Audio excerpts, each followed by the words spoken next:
I feel like as women, we are on this lifelong mission to find fabulous makeup products, and there's so many options out there. We need it to make us look good. We need it to not break the bank. We need it to have fabulous consistency, not break out our skin. Like, there's so many factors that go into that. And I'm so happy that I found Shine Makeup earlier this year because it gives me all the things that I need. It doesn't break the bank. The consistency is my favorite out of any makeup that I've ever tried. The people behind Shine Makeup are absolutely amazing, but I will say the best part about Shine Makeup is I know that everybody that I share it with is going to love it just as much as I do. Welcome to the I Am Mom Summit. I am Neena Warburton. I'm so excited to have you in my session today to talk to you a little bit about helping you empower yourself to be able to bring that connection that you desire with your children and your relationships, and also that key component of obedience and compliance when you give directions.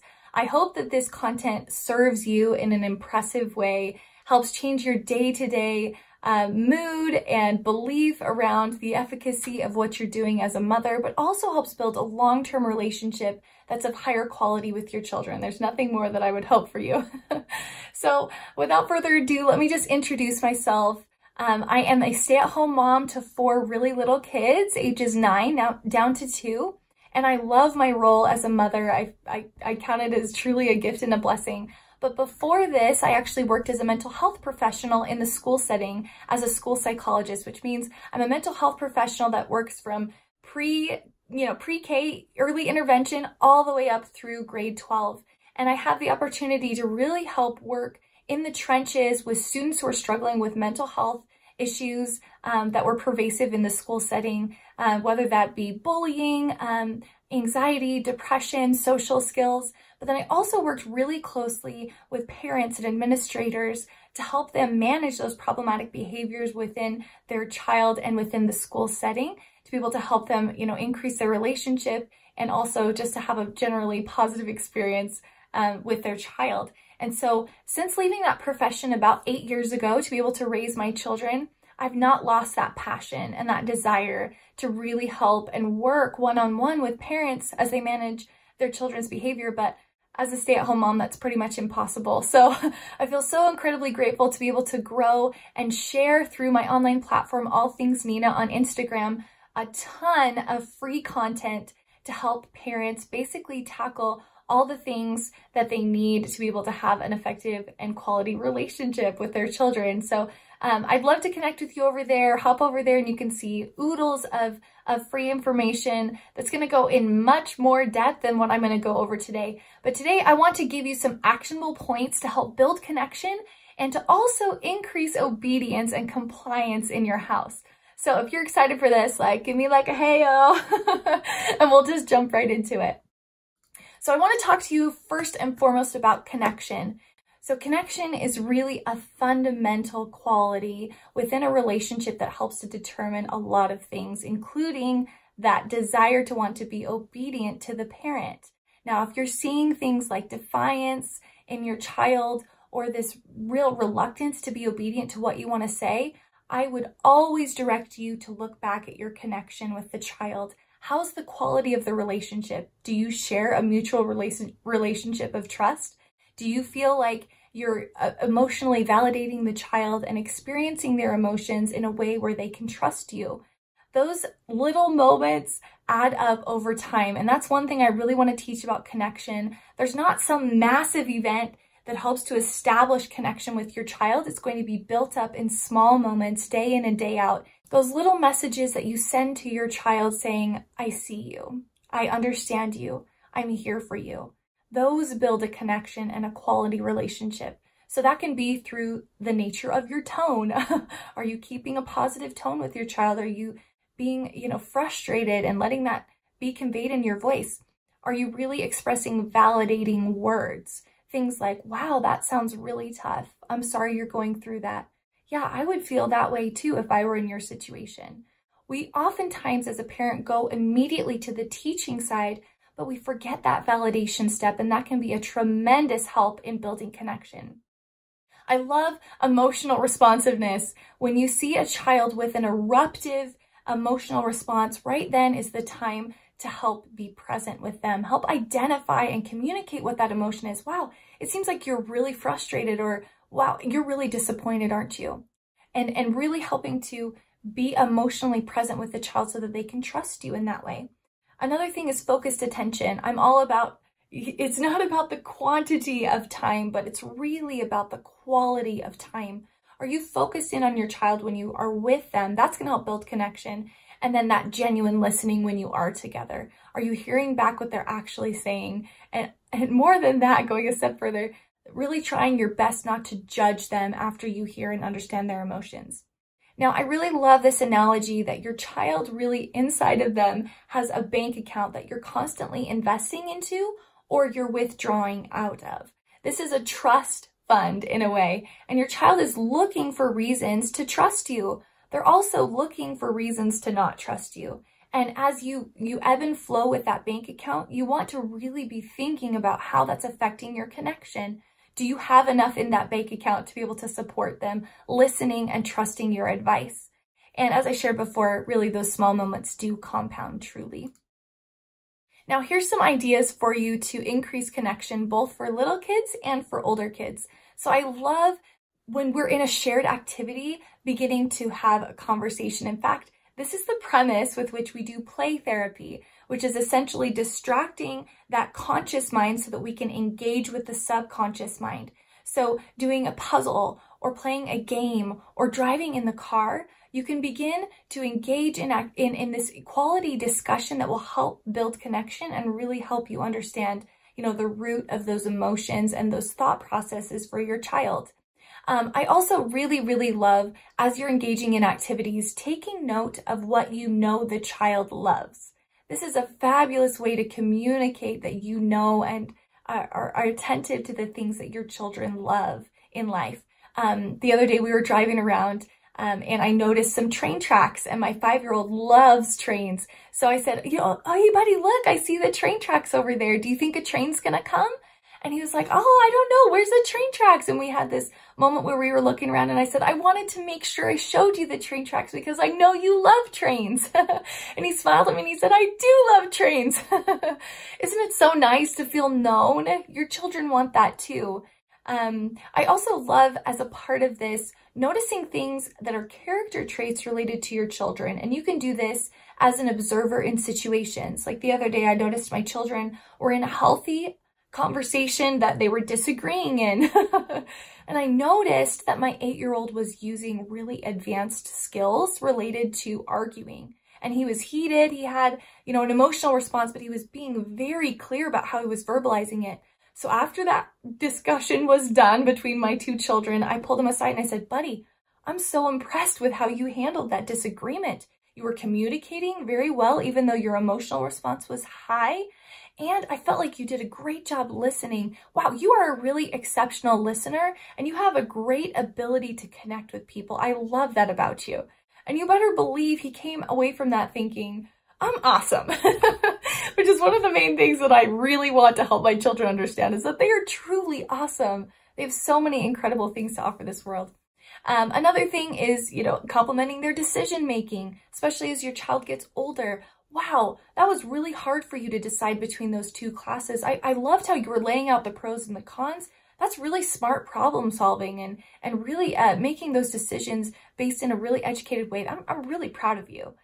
Finding unique opportunities to praise their process and their character. Man, I think that's what we all crave, right? Is someone to notice that. And that's our job here as a parent, to be able to help bolster up their sense of self. Absolutely.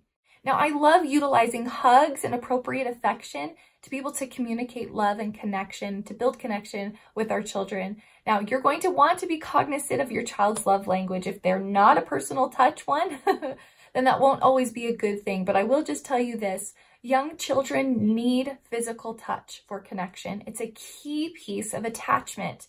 And attachment being established in those early years of life is essential for relationship building later on. So you can almost guarantee that your little ones are going to need extra squeezes and hugs and a little rough and tumble play, because that helps them feel connected to you and loved.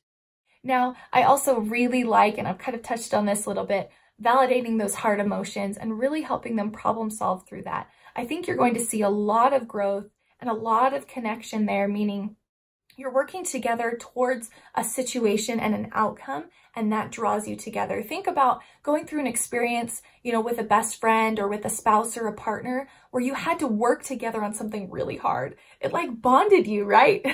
That's the same thing for your children. And whether that's, a fourth grade friendship that seems like it's, a huge deal to them, or even trying to fit a puzzle piece, into a puzzle. Those are problem-solving moments where you can work together and the child begins to feel like you're there for them. I just can't say enough about that. So as you work on increasing that connection with your child, you can almost depend on the idea that you're going to see then in turn increased obedience or compliance, which is basically a fancy word for obedience. I love this because if a parent is really struggling with compliance with their child and defiance specifically, I say, let's go revisit the connection points and start to build up that relationship again. And I bet you'll see that they'll start to trust you again and follow your directions. Now, as far as how you deliver your directions, there's actually a science to it. And that's what I'm here to teach you. Just a few key things that you can tweak to be able to help improve the likelihood that your child will be compliant. So what you say here actually does matter quite a bit. And I would encourage you to look closely and listen closely to how you're giving directives in your home and see if these principles really resonate with you. So removing the word okay after a directive is such a powerful thing that I consistently find within households. So let me give you the example, asking a child to put on their shoes before you leave the house. You say, will you put on your shoes, okay? That kind of directive is very, very common. But it's not effective. One, because you made it a question, will you? And two, you added okay at the end with a question mark. That makes it so that the directive is negotiable. Because they could simply say, no, I don't want to put my shoes on. And then what do you have to say? You have to start barking orders and getting angry, or worse yet, just repeating yourself over and over and over again and still getting nowhere.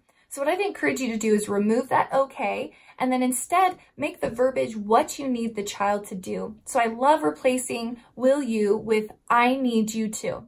I need you to put on your shoes. That's a non-negotiable. Or go ahead and do that, right? And I love that if you're still wondering if they understood, which is oftentimes what the okay is, it's a check for understanding, you can say, do you understand? And then you can verify that the child heard you. Now, another thing that I want to say here, kind of along those same lines, is that you want to say what you want the child to do instead of what you don't want to do. This happens a lot, especially if children get aggressive or are doing a very problematic behavior. We tend to want to correct it and say, don't do that. Don't hit, don't yell. The other day, my cute little 2-year-old put a whole cup of water in her mouth. And she came over into the living room and my husband kind of freaked out and he said, don't spit out the water, because he didn't want it to go all over the living room, of course, right? And I gently reminded him, say what you want her to do, not what you don't want her to do. And so I directed her back into the kitchen and I said, keep the water in your mouth, please. Do you see the difference there? What you don't want them to do versus what you want them to do. This is a paradigm shift, okay? Because you're going to have to look at solutions to those directives to be able to give the proper directions towards that behavior. Now, the other thing that I think is really unique that doesn't get talked about enough is wait time. Studies show that you are going to increase exponentially the child's compliance or obedience by just waiting 10 seconds after you give a directive. Now, let's just sit on this for just a second, just so that you can feel what 10 seconds feels like. I need you to put your shoes on now.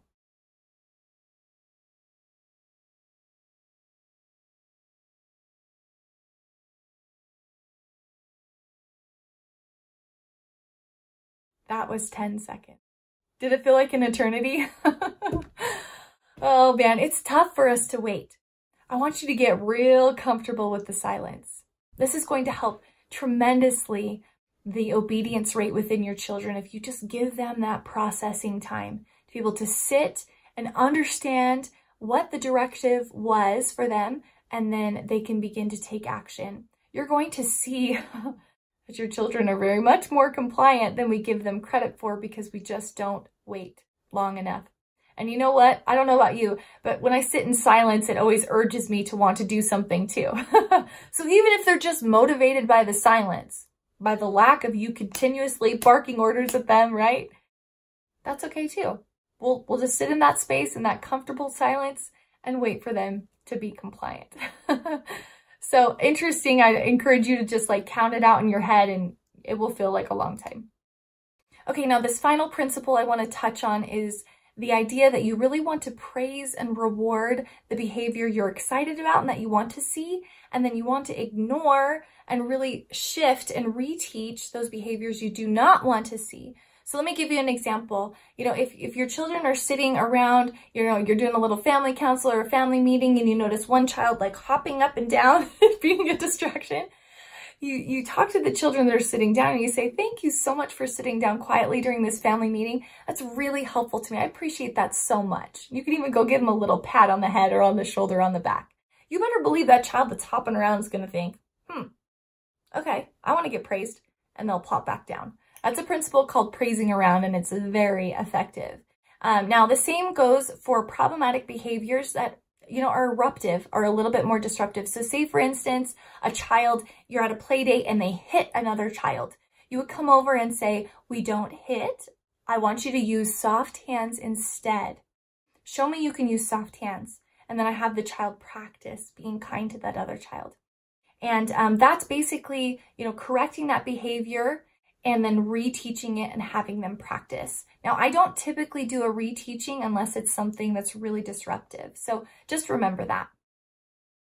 Now, as an overview here, the 5 strategies to increase your obedience and help to build connection. 1, take advantage of those small moments where you can really talk and listen and praise and compliment the child. 2, validate those difficult emotions and really help them problem solve with you. It's going to help tremendously with your connection building. 3, tweak those directives. What you say really matters. 4, increase your wait time. I know it's hard. Get comfortable with that silence.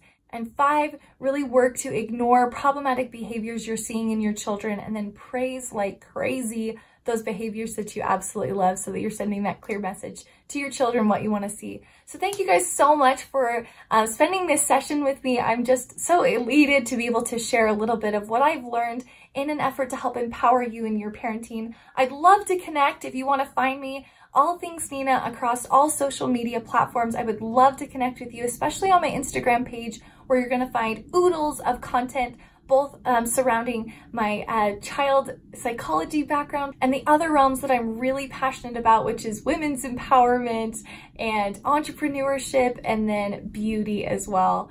I'm so glad and grateful that you shared this time with me. I hope that you enjoy this summit and really soak up the techniques and the tweaks that you can make in your own household to improve your life as a mother.